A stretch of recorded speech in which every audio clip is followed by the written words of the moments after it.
Hari ini saya akan update lagi informasi tentang bantu saku pinjaman online. Jadi apa yang akan saya informasikan, teman-teman simak saja videonya sampai selesai.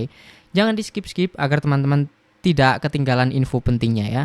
Jadi setelah saya iseng-iseng tadi buka aplikasi bantu saku pinjaman online, ternyata ada pembaruan, ada perbedaan dari bulan lalu teman-teman. Dari beberapa bulan lalu sebenarnya ya.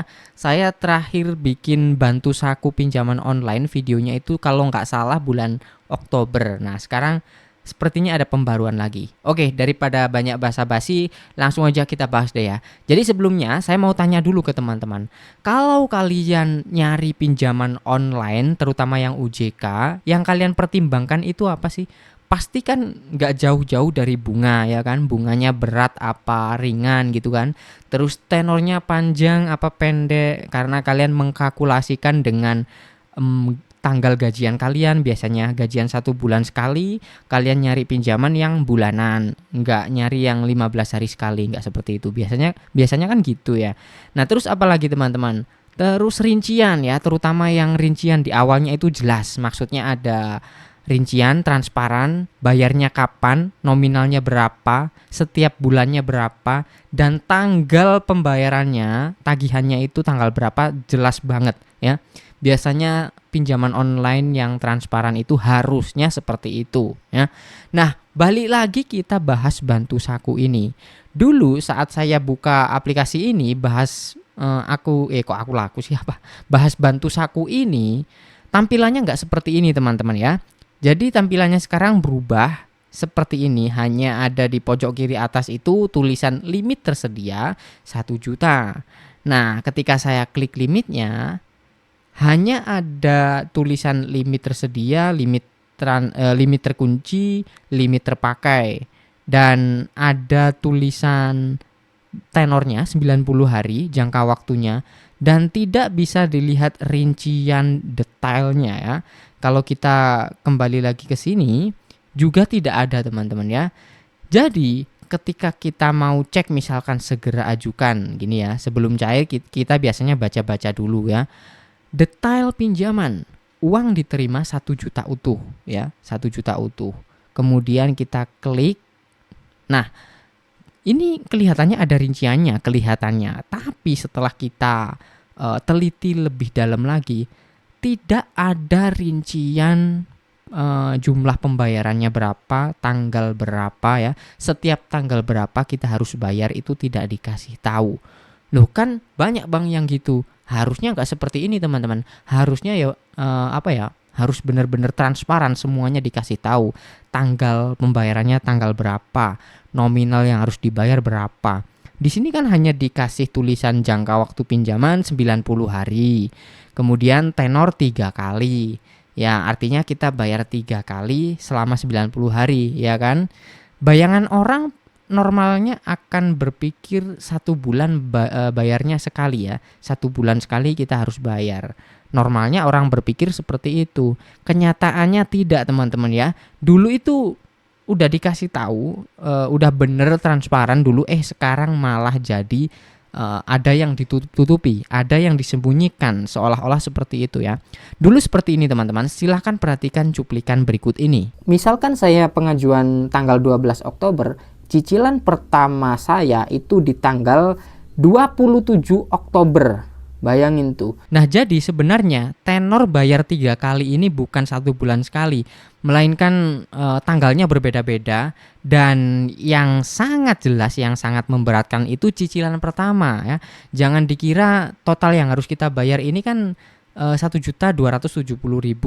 Kita bagi 3, kurang lebih 400 ribuan lebih lah per bulan. Jangan dikira seperti itu ya. Pada kenyataannya itu cicilan pertama nominalnya gede banget, bahkan hampir melunasi pinjaman pokok kita. Misalkan kita pinjam 1 juta, bayarnya itu 890.000, hampir 900.000 ya. Nah cicilan kedua itu cuma 190.000 kalau nggak salah. Cicilan ketiga juga 190 ribuan. Nah makanya teman-teman jangan dikira total yang harus dibayar 1.200.000-an ini dibayar 3 kali, kalian bagi 3, jangan seperti itu, karena kenyataannya nggak seperti itu gitu ya.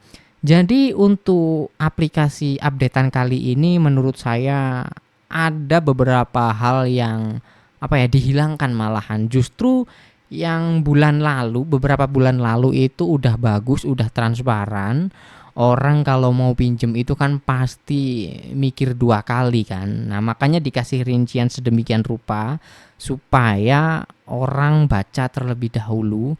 Kalau tidak cocok ya mereka tidak jadi, itu kan lebih baik ya. Kenapa tidak jadi? Ya karena mereka keberatan. Mereka sudah mengkalkulasi dengan kemampuan mereka sendiri gitu.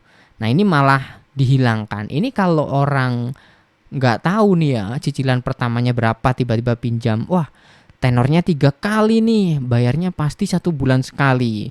1 bulannya pasti sekitar 400 ribuan. Orangnya mungkin akan berpikir seperti itu.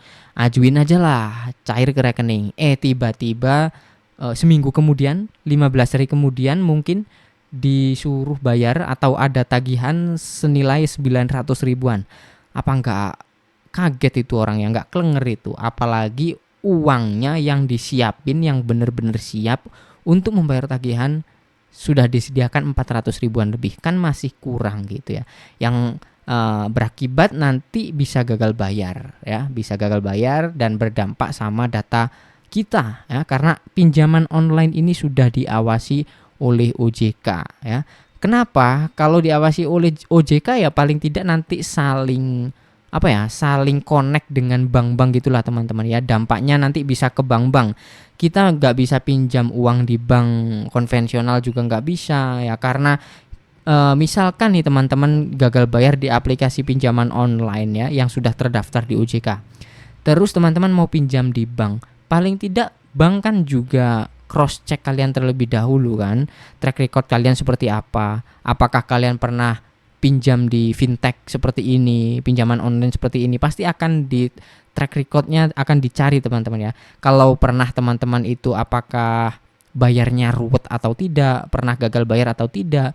Kalau terdeteksi pernah gagal bayar ya bank juga akan mikir-mikir ngasih pinjaman ke kalian ya. Seperti itu teman-teman. Kecuali kalian pinjam di pinjaman online ilegal. Mungkin kalian masih akan bisa bisa dicairkan gitulah ya.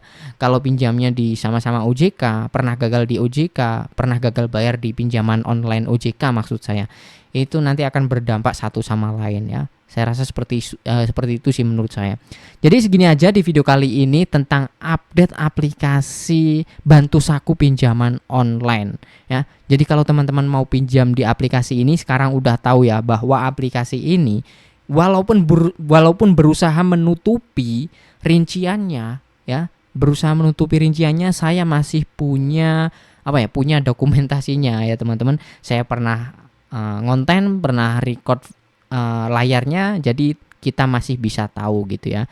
Oke teman-teman, terima kasih, segini dulu aja. Jangan lupa tekan like-nya jika teman-teman suka. Sampai jumpa lagi di konten selanjutnya.